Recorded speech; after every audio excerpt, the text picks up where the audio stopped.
how and why these cities and Sumer were destroyed. The world's greatest expert on humanity's first civilization spent 60 years translating ancient tablets.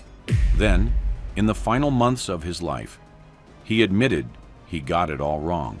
But here is the catch. Samuel Noah Kramer didn't make translation errors.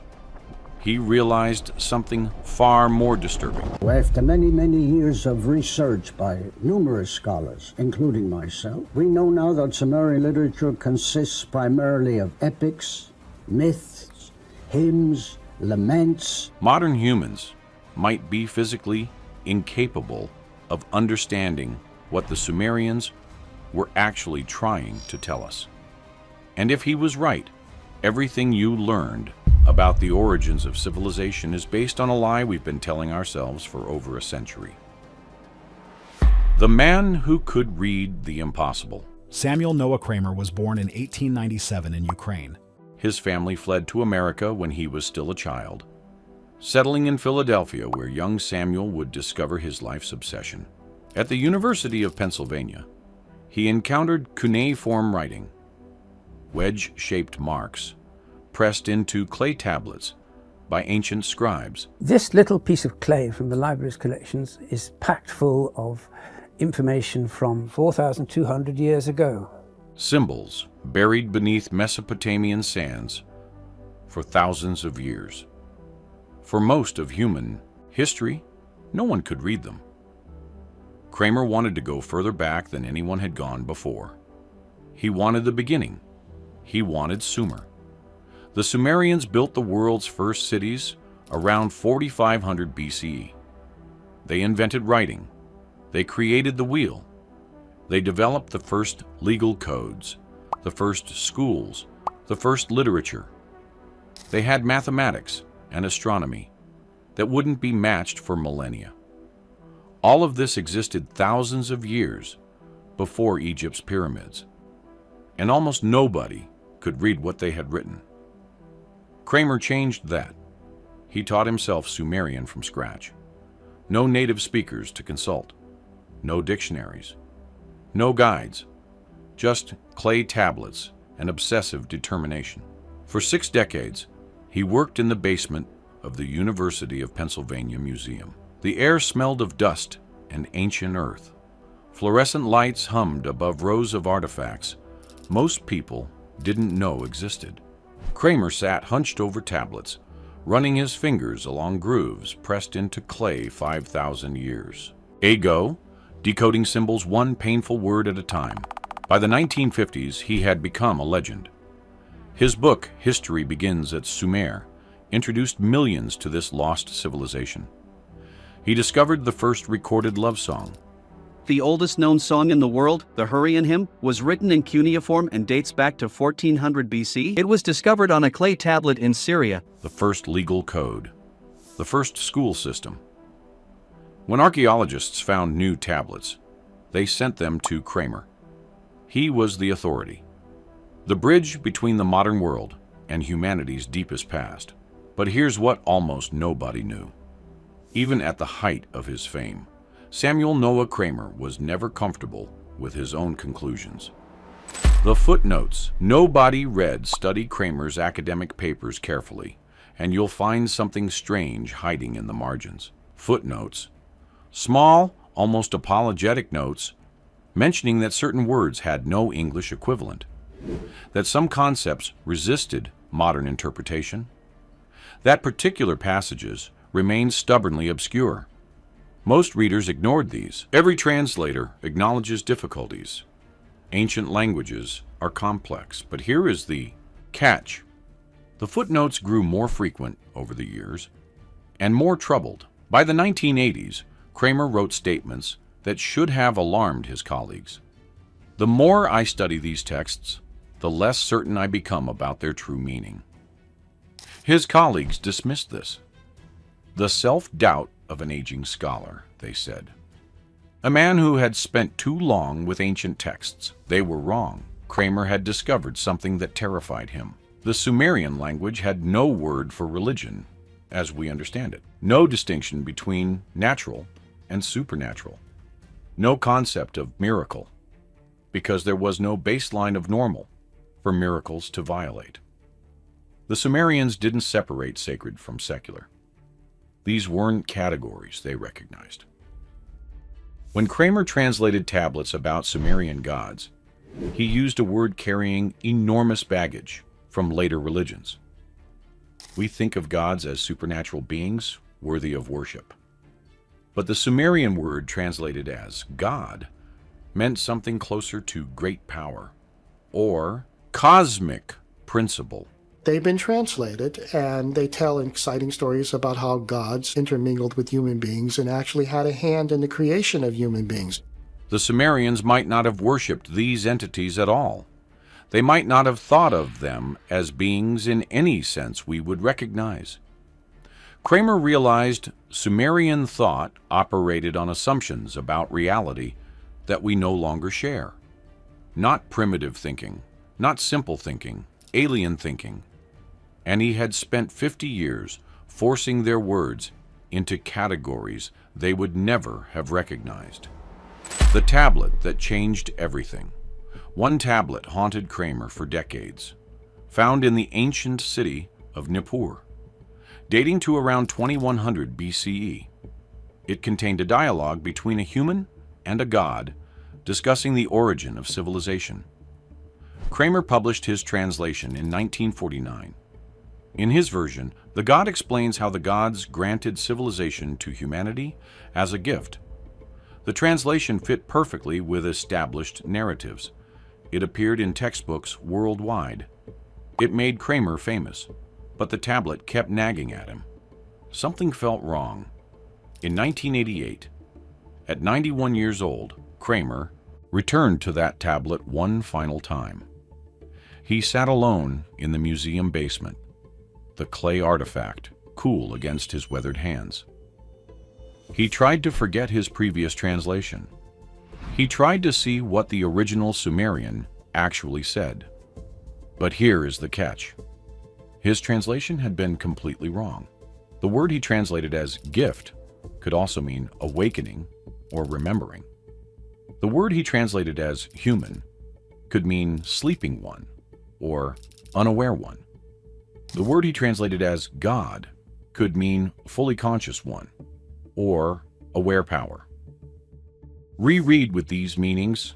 The tablet wasn't saying gods gave civilization to primitive humans. What we're looking at here is a Sumerian tablet that actually shows the tree of life. It was saying civilization emerged when humans awakened to capacities they already possessed. That what we call gods might have been states of consciousness, modes of awareness we no longer access or understand. This turned the entire text on its head. Kramer showed his new interpretation to colleagues. Their response was immediate and brutal. He was reading too much into it. He was projecting modern ideas. His original translation was fine. One former student accused him of going senile. Another suggested he was seeking attention in his final years. The academic journals that had published his work for decades suddenly stopped returning his calls. But Kramer couldn't let it go, because once he started seeing the tablets this way, he couldn't unsee it. He reviewed all his major translations, all the texts he'd published, all the work that built his reputation. In text after text, he found the same problem. He had imposed modern consciousness onto ancient thought. He had created a narrative that made sense to 20th century academics, but might have nothing to do with what the Sumerians actually experienced. If this is the first time you're hearing what was really buried in those tablets, hit subscribe, because this story is about to get much stranger. The final interviews. In the months before his death, Samuel Noah Kramer agreed to film interviews. The footage has never been widely circulated. Transcripts exist in academic archives, quietly ignored for over 30 years. Later, a distinguished Sumerologist deciphered the tablet but never published the text. What Kramer said in those interviews should have shaken the foundations of historical scholarship. "I think we've misunderstood the Sumerians from the beginning," he told the interviewer. His voice was steady, his eyes clear. This was not a confused old man. Not because we're bad translators, because we can't think the way they thought. He leaned forward. "We've taken the world's first civilization and rewritten it as if they were primitive versions of us. But they weren't primitive. They were different. And that difference might be crucial to understanding who we are." The interviewer asked what he thought the Sumerians were really trying to communicate. Kramer paused. The silence stretched. When he spoke again, his words landed like stones. "I think they were describing a kind of consciousness that we've lost. A way of experiencing reality that made things possible. Things we now call impossible." He drew a breath. "I think their civilization didn't progress from primitive to advanced. I think it started at a level of sophistication we still haven't matched, and then declined." The interviewer pressed him. "Did he think the Sumerians had knowledge we've lost?" Kramer's response was devastating. "I think they had a way of knowing that we've lost. And without recovering that, we're translating texts we can never truly understand." The documentary team offered the footage to major networks. Everyone declined. "Too speculative," they said. "Not enough evidence." The academic consultants they approached warned against platforming such claims. The interviews were shelved. Kramer died weeks later, and his final revelations disappeared into archive boxes. The evidence hidden in plain sight. Kramer pointed to Sumerian mathematics. They used a base 60 number system. We use base 10, probably because we have 10 fingers. The Sumerians chose 60. The Babylonians counted in base 60, the same system that we use for telling time. This has many more exact fractions. It doesn't sound like much, but this allowed them to do a lot more exact division. Which divides evenly by 2, 3, 4, 5, 6, 10, 12, 15, 20, and 30. Standard interpretation. Clever mathematicians noticed useful properties. But here's the catch. What if base 60 wasn't a choice? What if it reflected how they actually perceived numerical relationships? What if their consciousness structured quantity differently than ours? Kramer pointed to Sumerian astronomy. They tracked planetary movements with extraordinary precision, created star charts accurate for millennia. They knew things about planetary cycles European astronomers wouldn't rediscover until the Renaissance. Standard interpretation. Patient observers who carefully recorded what they saw. Kramer's interpretation. They perceived astronomical patterns in a more direct way. Their consciousness interfaced with celestial mechanics differently than ours. He pointed to their technology. Irrigation systems of stunning sophistication appeared seemingly from nowhere. Massive structures built with mathematical precision. Metallurgy, agriculture, and urban planning that emerged fully formed. What if these technologies didn't come from slow development? What if they came from a way of knowing we have labeled invention, but was actually something else entirely? What if Sumerian tablets describing gods granting knowledge were actually describing sudden cognitive shifts that made certain technologies instantly obvious? The collapse that wasn't the Sumerian civilization collapsed around 2000 BCE, conquered by foreign powers, cities abandoned, people scattered. Standard history treats this as normal. Civilizations rise and fall. Sumer was just the first, but here is the catch. Kramer noticed something else in tablets from Sumer's final years. Later texts felt different from earlier ones, not just in content, in the quality of thought they represented. Later Sumerian texts were more concrete, more focused on practical matters, less concerned with the cosmic principles dominating earlier writing.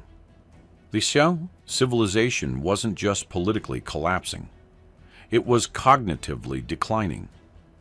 Whatever mode of consciousness made early Sumer possible was fading. Later Sumerians wrote like people who no longer understood their own earlier texts. They copied symbols whose meaning had slipped away. They performed rituals whose purpose they had forgotten. In his final interview, Kramer said something mainstream scholarship has never addressed. "I think Sumer's collapse wasn't a political event. It was a consciousness event." He paused. His hands trembled slightly. Something about how they experienced reality changed. Once it changed, they couldn't maintain their civilization. Another pause. Longer this time. We are their descendants, living in the aftermath of that change, trying to read their texts, but unable to understand them, because we're on the other side of the divide. The burial Samuel Noah Kramer died on November 26, 1990. He was 93 years old.